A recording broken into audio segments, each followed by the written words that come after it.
you please welcome David Cole to the stage, who I'm sure can tell us more.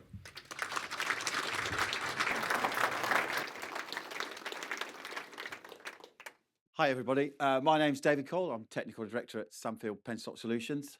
I'm here today to introduce you to Toggle Block, which is our smart pollution containment valve for preventing water pollution incidents into the environment. A little bit of an introduction to me so you know where I've come from. I started my working life with Ford Motor Company as an apprentice on the shop floor, and I quite quickly got involved in designing pollution containment equipment for them. I designed a valve originally some 30 years ago now, which was used to prevent spills from the site and firewater runoff mainly reaching the local River Avon. That product was picked up by the Environment Agency, and in 2006 I was asked if I'd develop a product for them that they could supply to the UK Fire and Rescue Service, and that product is still used today by the UK Fire and Rescue Service for blocking drains, especially when an incident happens like a fire and they don't have equipment on site. So today I'm going to hopefully introduce you to Toggle Block and get you involved in what we've done. Hopefully you understand a bit more about what our product is, but also I'd like you to start to think about when you read the media and you read about pollution, water pollution incidents, and start to understand that they can be totally avoidable. And hopefully by the end of this, you'll start to understand where the little faults are that in technology today, where we're going wrong, and actually there is a solution and we've got it. So what does the regulator say? So the regulator says it's a criminal offence to allow or knowingly allow a water pollution incident. That means if you've had a flood, a fire, a spillage, a failure of equipment, a deliberate act of vandalism on your site, or you deliberately pour something down a drain and cause a pollution off your site, you've committed a criminal offence.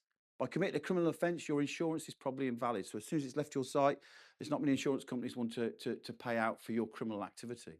The fines are now based on total group turnover of your business. It's not necessarily the incident itself, it's whether your business should have been able to afford and was well enough aware of what it should be doing to prevent water pollution incidents. More importantly, if you can be found guilty and liable for that incident, you can go to prison. So what have we been doing for 50 odd years? Because I'm getting on a bit now and I'm kind of thinking about what we've been doing. What have we been doing? Well, there you go. That's the go-to term. That's a penstock valve.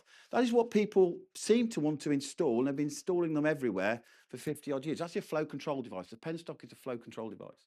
These valves are built to an EN, a BS, a DN standard. Within that standard, they have an allowable leakage rate.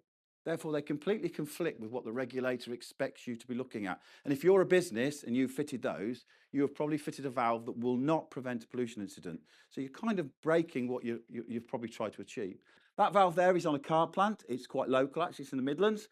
It's got an actuator on it. It's mains powered. So as long as you've got mains electricity, it'll take about 8 minutes to close.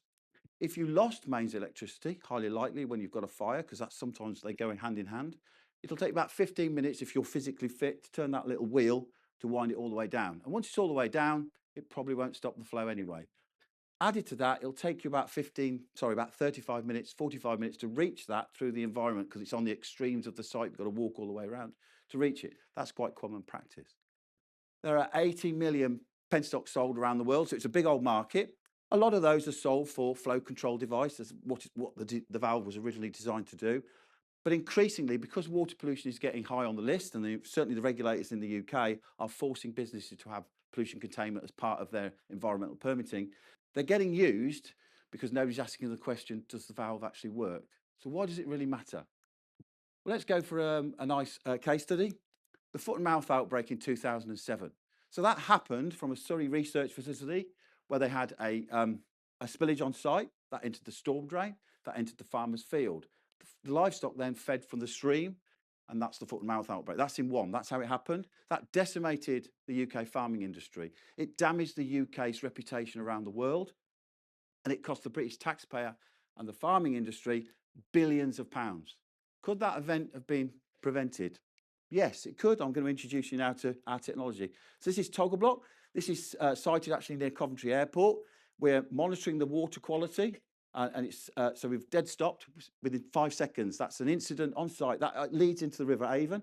It's solar power and battery. There's no mains powered on this system, and we're also live monitoring the water quality as well. So that's caused this valve to activate, and then the system will then talk back to the site's mobile phones to tell them this valve's shut. So now you can get out to site and deal with the pollution at source. Once it's in the river, we're just relying on dilution. We'll kill the fish, we'll damage all the environment, but we're just relying on dilution, which is what we've been doing for decades, which is now why in the water cycle we've got plastics and everything else going up into the rain and dropping back down on top of the whole world. Now, that type of technology, that will stop that happening. Containment at source is really important.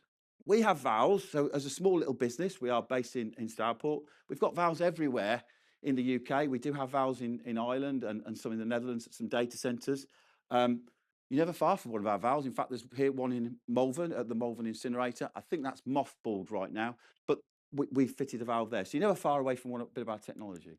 Now, once you close the drain, you've got to start to think about what happens next. Now, part of my involvement with writing best practice over the years has been to understand what happens with the pollution incident once you've got lost control of it. So here's the site. This is actually a serial manufacturer in Manchester, and they're about to build a 2.9 metre high bund all the way around their facility because the regulator is saying if you had an incident, it's going in the river. They then looked at that and realised that that's an expensive cost, over £1 million to build this bund, and will it actually achieve what we want to achieve? We then looked at it and we modelled it. So you can see this on our stand. You can see the modelling that we do. We've modelled that using the tertiary. So we're using our smart valves, which can talk to each other, which are all wireless as well. So we're controlling the drainage flow to allow us to flood sacrificial areas of the site. That project came in at under £200,000, and that was done. So big difference between millions of pounds and £200,000. Well, thank you for listening to my short talk today, because normally I talk for hours, to be honest, on this subject. I hope you can come down to our stand a lot. I've actually got a valve there so you can press it. If any of you heard it, you might, but you can come and have an operation of it. You can try it out. This is small, it's a small one. We do them up to 675 mils, so they're huge. You can also come and have a look at some of the videos that we've done. So we've done some really professional videos on that. Now, I don't know if anybody's here is in the waste industry, or maybe they're in the farming industry, the anaerobic digestion industry, or they're a permitted site. If you're a permitted site, there's a good chance that the Environment Agency will at some time approach you and ask you to meet best practice Series 736, which is what I've kind of showed you today. One is they want you to evidence that you can stop your flow if you have a pollution incident, or more realistically, a fire, because when you have a fire, it's a big mix of cocktails of chemicals. But also they want to know if you have that fire, can you control it on site for up to 24 hours before it's released into local watercourse? Again, you are committing a criminal offence if you do so. So it's been a pleasure showing you. I hope you can come down and have a chat with us, because we'd love to speak to you. A big shout out to the guys at BetaDen, because it's been great. Because as a business, we're making money. We're ticking along. I've just said we sell valves all over the place. We've got some great clients.